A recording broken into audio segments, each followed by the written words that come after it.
రోజు మన వీడియోలో బయట సాఫ్ట్గా లోపల మృదువుగా మెత్తగా ఉండే ఎగ్ పరోటా అయితే చూపించానండి. ప్రోటీన్ అధికంగా ఉండే ఈ ఎగ్ పరోటాలో చిన్న పిల్లలు కూడా చాలా ఇష్టంగా తింటారు. పిల్లలైనా పెద్దలైనా ఎవరైనా సరే చాలా ఇష్టంగా తింటారు. మరైతే నేను ఇందులోకి ఏమేమి వేసాను, ఎలా చేశాను అనేది వీడియో మాత్రం ఎక్కడ స్కిప్ చేయకుండా చివరి వరకు అయితే చూడండి. నేను ఇక్కడ 2 పద్ధతులు అయితే చూపించడం జరిగింది. మీకు ఏ పద్ధతి యూజ్ అయితే ఆ పద్ధతి ఫాలో అయిపోండి. హలో నీ వెల్కమ్ టు మా ఇంటి రుచులు మనపై కిచెన్. ఇవాళ మనము ఎంత హెల్దీగా టేస్టీగా ఉండే గోధుమ పిండితో ఎగ్ పరోటా చేసుకుందాము. ఇక్కడ మనం ఏమాత్రం మైదా వాడకుండా గోధుమ పిండితోనే ఎగ్ పరోటా చేసుకుందాము.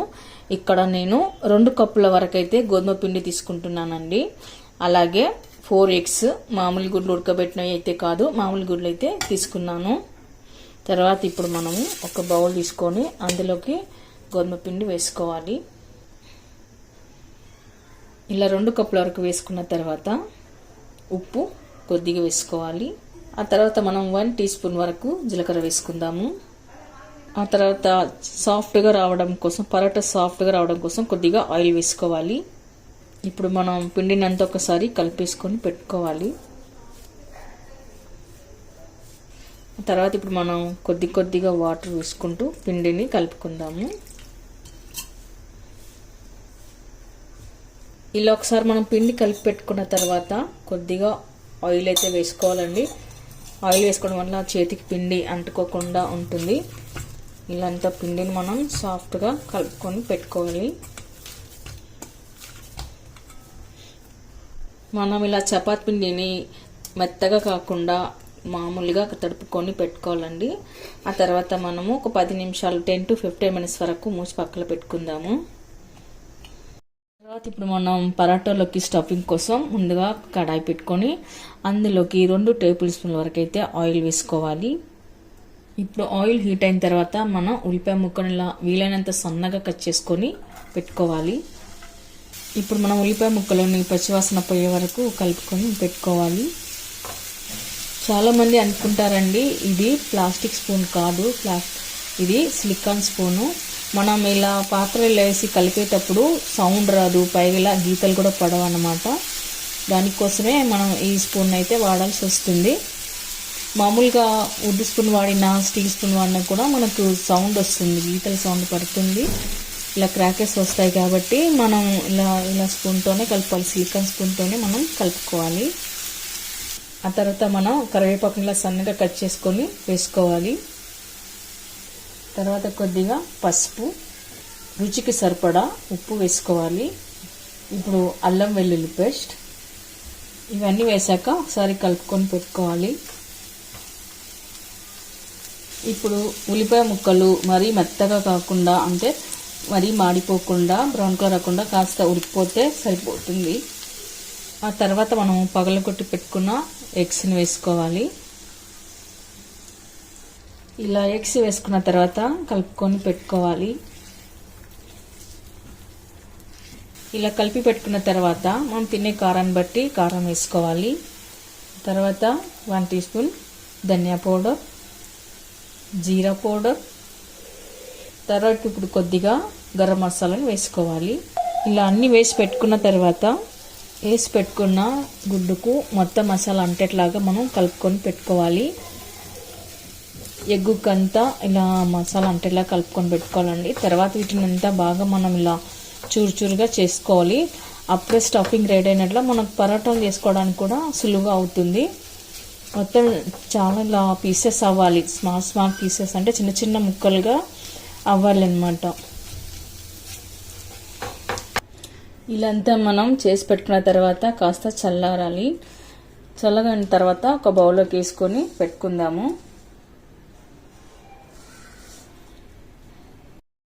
చల్లారిన స్టఫింగ్ పైన కొద్దిగా కొత్తిమీర వేసుకొని కలుపుకొని పెట్టుకోవాలి. ఆ తర్వాత ఇప్పుడంతా ఒక బౌల్లోకి తీసుకొని పెట్టుకుందాము.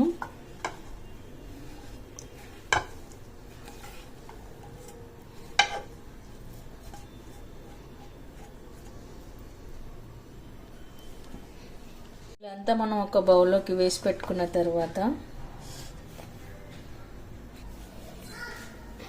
తర్వాత ఇప్పుడు మనము పిండిని తీసుకొని చూడండి, ఇలా కరెక్ట్గా పిండి స్మూత్గా అయితే నానిపోయింది.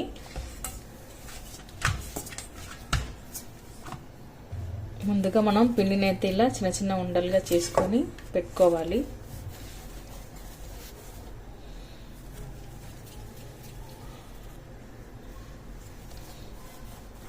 మనం ఇలా అన్ని ఉండలు చేసి పెట్టుకున్న తర్వాత ఇప్పుడు మనం ఒక్కొక్క ఉండని తీసుకొని ఇలా అనుకొని ఇప్పుడు మనలోకి సన్నగా కట్ చేసి పెట్టుకున్న కొత్తిమీర అండి, కొత్తిమీర వేసి ఇందులోకి అద్దుకోవాలి.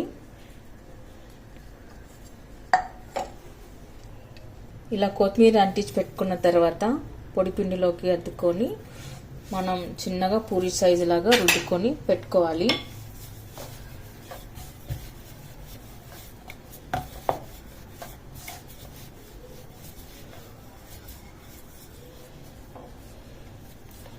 ఇలాంతా మనం రుద్దుకొని పెట్టుకున్న తర్వాత స్టఫింగ్ చేసి పెట్టుకున్నాం కదా, దీన్ని కొద్దిగా వేసుకోవాలి.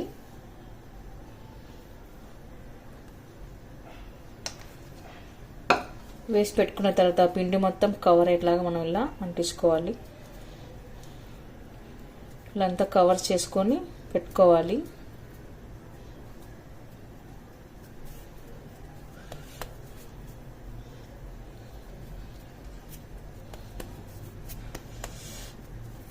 తర్వాత మరలా మనం ఇంకొకసారి పొడి పిండిలోకి అద్దుకొని ఇప్పుడు రుద్దుకొని పెట్టుకోవాలి. ఎక్కడ విచ్చుకోకుండా మెల్లిగా స్లోగా నిదానంగా రుద్దుకొని పెట్టుకోవాలండి.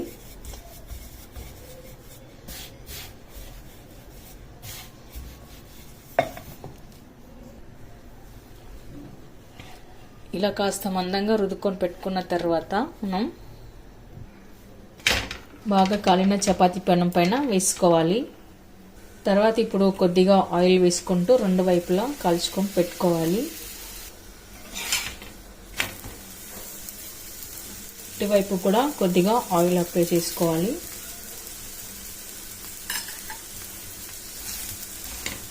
ఇంతేనండి, చాలా సులువుగా చేసుకోవచ్చు మనం ఎగ్గు పరాటా. ఇలా మనం రెండు వైపులా కాల్చుకొని పెట్టుకోవాలి. ఇప్పుడు మనం మిగతాయి కూడా ఇలానే చేసుకొని పెట్టుకుందాము. నెక్స్ట్ మనం ఇంకో పద్ధతిలో చేసుకోవాలంటే ముందుగానే చపాతీ ఉండని తీసుకొని ఇలా చేసుకోవాలండి.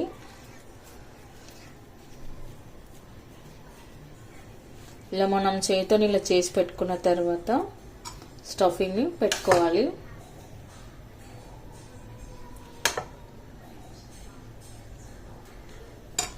ఇలా చేసి పెట్టుకున్న తర్వాత మనకు స్టఫింగ్ అంతా కవర్ అయ్యేలాగా ఇలా మూసుకొని కవర్ చేసుకొని పెట్టుకోవాలన్నమాట. కానీ ఇలా చేయడం కంటే నేను ఇందాక చూపించాను కదా, అదే మీకు సులువు అవుతుంది. వంట రాని వాళ్ళు కూడా చాలా సులువుగా ఈజీగా చేసేయచ్చండి.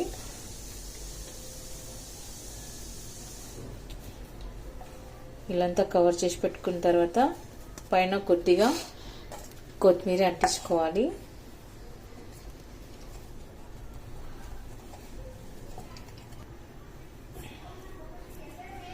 ఇప్పుడు పొడిపిన్లో కద్దు పెట్టుకున్న తర్వాత మనం దీన్ని కూడా పరోటాలాగే రుద్దుకొని పెట్టుకోవాలి.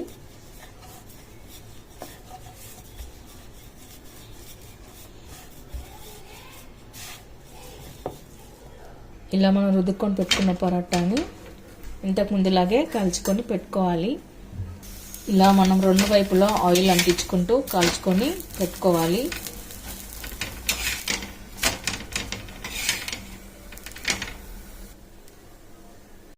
ఓకే అండి, చూసారుగా చాలా సింపుల్గా ఈజీగా ఎలా చేయాలో ఎగ్గు పరాటా. లోపల సాఫ్ట్గా మృదువుగా మెత్తగా చాలా బాగుంటుందండి. చిన్న పిల్లలైనా పెద్దలైనా సరే ఎవరైనా ఇష్టంగా తింటారు.